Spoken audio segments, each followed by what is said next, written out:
Écoutez ce que dit aussi Charles Gave sur je sais plus comment s'appelle cette chaîne, Ligne Droite, je crois. Vous allez voir, il a tout à fait raison. On est en train de nous présenter l'Ukraine comme le paradis de la démocratie, alors que tout le monde sait que c'est le pays le plus corrompu du monde. Et tout le monde y a relisé les articles sur l'Ukraine qui étaient publiés il y a 2 ou 3 mois. Tout à fait.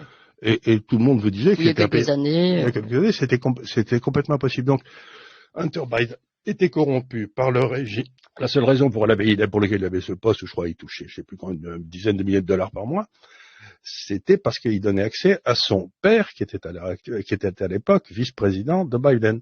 Et voilà, l'Ukraine c'est corrompu, c'est cramé, c'est brûlé.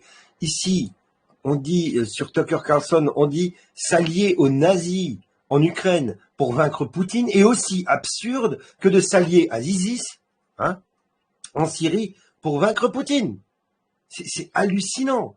Voilà ce qui se dit aux États-Unis, chez Tucker, sur Fox News. Il n'y a pas que ça. Le gouvernement russe vient d'annoncer qu'il a mis en place un mandat d'arrêt contre le milliardaire George Soros, cette crapule, le principal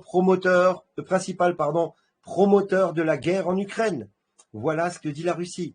C'est George Soros qui a encore mis ses pattes en Ukraine. Et c'est lui qui est l'instigateur en Europe de tous les mouvements sociaux contre le gouvernement.